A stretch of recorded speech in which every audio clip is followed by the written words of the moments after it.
मैं आपको बता दूं कि हमें MJC3 यानी यूनिट फर्स्ट पोएट्री सेक्शन में हमें एच.एल. डिरोजियो के जो कि 2 वर्क्स को स्टडी करना है, जो कि फर्स्ट आपका द हार्प ऑफ इंडिया जो किसमें इंक्लूड है, तो इनके पोएट्री कलेक्शन पोएम्स में इंक्लूड है। एंड नेक्स्ट जो कि to India my native land जिसका पब्लिकेशन 1828 है और यह किसमें इंक्लूड है, तो इनके पोएट्री कलेक्शन द फकीर ऑफ जहांगीरा में। तो इन दोनों वर्क्स को हमें स्टडी करना है, द हार्प ऑफ इंडिया को और next to India my native land को। So hello friends, no time no tension only revision and you are most welcome to our channel target revision. So जैसा कि आज के इस सेशन के माध्यम से हम लोग स्टडी करेंगे इंडियन लिटरेचर के one of the most and prominent writer जो कि हेनरी डेरोजियो को, जो कि मोस्ट इंपोर्टेंट सेशन यह आज का होने वाला है। सो यह जो सेशन है यह semester third MJC English honours के यूनिट फर्स्ट पोएट्री सेशन का फर्स्ट क्लास है और यह इंडियन लिटरेचर का फर्स्ट सेशन है। सो यह सेशन मोस्ट इंपोर्टेंट और वेरी इजी लैंग्वेज में रेडी किया गया है। सो आप लोग इस सेशन को ज़्यादा से ज़्यादा अपने दोस्तों के साथ शेयर कीजिए कि जिससे उनकी भी हेल्प हो सके। सो चलिए देर न करते हुए इस सेशन को स्टार्ट करते हैं। So first, Henry Derozio. Henry Dorogio, he was born in 1809 and he was died in 1831, and he died at the age of only 22 years in 1831। And इनका जो डेट ऑफ बर्थ जो कि 1809 है and इनका date of death जो कि 1831 है और इनकी मृत्यु मात्र 22 वर्ष की अवस्था में ही 1831 में हो जाती है। And same date of death से ही रिलेटेड सम पॉइंट्स, जैसा कि मैं आपको बता दूं कि फेमस इंडियन पोएटेस तोड़ुदत्त जिनका जो डेट ऑफ डेथ 1877 में है, जो कि ओनली 21 ईयर्स के ही एज में इनका डेथ हो गया था। किनका, तो तोड़ुदत्त का, जिसे हम लोग इसके नेक्स्ट सेशन में तोड़ुदत्त को कवर करेंगे, उनके बायोग्राफी और इम्पोर्टेंट वर्क्स को। एंड नेक्स्ट जो कि हेनरी डेरोजियो जिनका जो डेट ऑफ डेथ 1831 में ओनली 22 ईयर्स के एज में हो जाती है। एंड नेक्स्ट जो कि famous romantic poet John Keats जिनका जो डेट ऑफ डेथ जो कि 1821 में है, जिनका डेथ जो कि 26 ईयर्स के एज में हो जाती है। इस पॉइंट्स को आप लोग ध्यान में रखिएगा। Henry Louis Vivian Derozio, it is the full name of Henry Derozio. यह हेनरी डेरोजियो का पूरा नाम है Henry Louis Vivian Derozio and इन्हें शॉर्ट में एच.एल. डेरोजियो के नाम से भी जाना जाता है, इसे ध्यान में रखिएगा। And Henry Louis Vivian Derozio was an Indian poet and headmaster of a Hindu college Kolkata. और हेनरी लुइस विवियन डेरोजियो जो कि एक इंडियन पोएट थे यानी एक भारतीय कवि थे और हिंदू कॉलेज कोलकाता के हेडमास्टर यानी प्रधानाध्यापक भी थे। And his students came to be known as young Bengal. और इनके स्टूडेंट्स को, इनके छात्रों को जाना जाता है किसके नाम से, तो यंग बंगाल के नाम से। किनके छात्रों को, किनके स्टूडेंट्स को, तो हेनरी लुइस विवियन डेरोजियो के स्टूडेंट्स को। इसे ध्यान में रखिएगा। And he influenced the social movement that came to be known as Bengal renaissance. और इन्होंने एक सामाजिक आंदोलन को इन्फ्लुएंस्ड किया, यानी क्या, तो प्रभावित किया, जिसे बंगाल रिनासा के नाम से जाना जाता है। इसे ध्यान में रखिएगा। इन्होंने क्या, तो एक सोशल मूवमेंट को क्या किया, तो इन्फ्लुएंस्ड किया और उसे किस नाम से जाना जाता है, तो बंगाल रिनासा के नाम से जाना जाता है। And next, he was the first nationalist poet of modern India. और हेनरी लुइस विवियन डेरोजियो जो कि मॉडर्न इंडिया के पहले नेशनलिस्ट पोएट हैं यानी राष्ट्रवादी कवि हैं। And he wrote many wonderful poems among which the फकीर of Jahangira was one of the most important. और इन्होंने कई शानदार यानी वंडरफुल पोएम्स की रचना की, जिसमें से एक जो कि फकीर ऑफ जहांगीरा जो कि सबसे महत्वपूर्ण कविताओं में से एक है। इसे ध्यान में रखिएगा, द फकीर ऑफ जहांगीरा। एंड इसका जो पब्लिकेशन है द फकीर ऑफ जहांगीरा का, इसका पब्लिकेशन 1828 है, जिसे हमने आगे डिस्क्राइब कर रखा है। And next, to India my native land, यह एक पेट्रोटिक पोएम है। यह आपके सिलेबस का है, यह आपके सिलेबस पोएट्री सेक्शन में ही है। हेनरी लुइस विवियन डेरोजियो के आपको थर्ड सेमेस्टर में 2 वर्क्स पढ़ने हैं, जो कि फर्स्ट आपका दी हार्प ऑफ इंडिया है and second to India my native land है। एंड जैसा कि यहाँ पे बताया गया है कि to India my native land जो कि एक पेट्रियोटिक पोएम है और यह सोनेट फॉर्म में लिखा है। Consist of 14 lines is called sonnet. और कोई भी पोएम या कोई भी रचना जो कि 14 लाइन्स में इंक्लूड है तो वह क्या है, तो एक सोनेट फॉर्म में वह लिखा गया है, यानी वह सोनेट है। सोनेट कंसिस्ट ऑफ 14 लाइन्स, इसे ध्यान में रखिएगा। एंड टू इंडिया में नेटिव लैंड जो कि एक पेट्रोटिक पोएम है बाई एच.एल. डेरोजियो। किनके द्वारा, तो हेनरी लुइस विवियन डेरोजियो के द्वारा। यह इनका शॉर्ट नेम है, ध्यान में रखिएगा।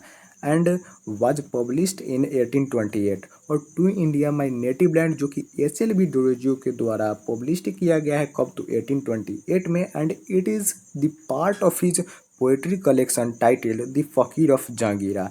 It's subtitle a metrical tale and other poems. और इसका सबटाइटल क्या है, तो a metrical tale and other poems है। जो कि यह जो poem to India my native land है, यह हेनरी लुइस विवियन डेरोजियो के द्वारा 1828 में पब्लिश्ड होता है। और यह किसका पार्ट है, किसका भाग है, यह किस कलेक्शन में यह पब्लिश्ड हुआ है 1828 में, तो ध्यान में रखिएगा, यह पोएट्री कलेक्शन द फकीर ऑफ जहांगीरा में पब्लिश्ड हुआ यह work to India my native land, जिसके बारे में मैंने आपको वर्क्स के रूप में आपको नीचे बताया है। एंड इसका जो सबटाइटल है द फकीर ऑफ जहांगीरा का a metrical tale and other poems है। And next, in his famous poem To India My Native Land, he wrote, My country, in the days of glory, past a beauteous halo circled round thy borough। यानी इस famous poem to India my native land में हेनरी डोरोजियो लिखे हैं, क्या लिखे हैं, तो my country यानी मेरा देश, मेरी मातृभूमि, in the days of glory past और गौरवशाली अतीत के दिनों में, अ ब्यूटियस हेलो सर्कल्ड राउंड दाई बोरो, और तुम्हारे माथे पे एक सुंदर आभा मंडल थी, एक ब्यूटियस हेलो सर्कल्ड यानी एक आभा मंडल था।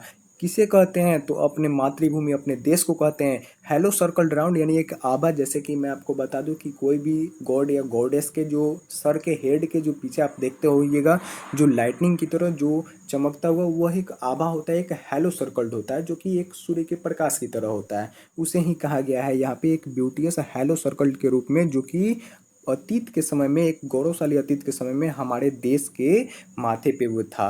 And next his most famous poem is the harp of India. और हेनरी डोरोजियो का जो कि एक और मोस्ट फेमस पोएम जो कि द हार्प ऑफ इंडिया है, यह भी लिखा गया है आपके सोनेट फॉर्म में, and which was first published in 1827। और यह इसका फर्स्ट पब्लिकेशन जो कि 1827 में इन इज पोएट्री कलेक्शन पोएम्स, जो कि इनके पोएट्री कलेक्शन पोएम्स में कब है, तो 1827 में पब्लिश्ड है यह work the harp of India. And next his major poetry collection includes. और इनके मेजर पोएट्री कलेक्शन में इंक्लूड है जो कि फर्स्ट जो कि पोएम्स वर्क, यह पोएट्री कलेक्शन है, यह दोनों वर्क जो कि पोएम्स और द फकीर ऑफ जहांगीरा। एंड इनका जो यह मोस्ट फेमस वर्क पोएम्स जो कि पोएट्री कलेक्शन है, जिसका पब्लिकेशन 1827 है। And next first published poetry collection, और यह इनका फर्स्ट पब्लिश्ड पोएट्री कलेक्शन है, जो कि कहाँ पब्लिश्ड हुआ था, तो कलकत्ता में। It was first published in Calcutta and it includes most famous poem. और जो यह HLB डोरोजियो का यह पोएट्री कलेक्शन पोएम्स है, जिसमें मोस्ट फेमस पोएम इंक्लूड है the harp of India which was published in 1827। And next song of the Hindustani minstrel which was published in 1827। और इनका जो यह song of the Hindustani minstrel, minstrel यानी होता है सिंगर या फिर पोएट। अगर song of the Hindustani minstrel it means Hindustani गायकों का गीत, यह रचना जो कि पोएम्स जो कि पोएट्री कलेक्शन में इंक्लूड है। और यह जो दोनों पोएम है, यह आपका इस पोएट्री कलेक्शन पोएम्स में इंक्लूड है, जो कि मोस्ट इंपॉर्टेंट है किनके द्वारा, तो HLB डोरोजियो के द्वारा लिखा गया है। एंड नेक्स्ट जो कि द फकीर of Jungheera and a subtitle a metrical tale and other poems which was published in 1828। इसे ध्यान में रखिएगा। और इनका जो नेक्स्ट पोएट्री कलेक्शन द फकीर ऑफ जहांगीरा है, जिसका पब्लिकेशन 1828 है। And his most important long narrative poem. और यह जो वर्क द फकीर ऑफ जहांगीरा है, इनका सबसे महत्वपूर्ण और लॉन्ग नैरेटिव पोएम है, यानी लंबी कथात्मक कविता है। And include most famous poem. और फकीर ऑफ जहांगीरा में जो कि मोस्ट इंपॉर्टेंट पोएम इंक्लूड है to India my native land, जिसका पब्लिकेशन 1828 है।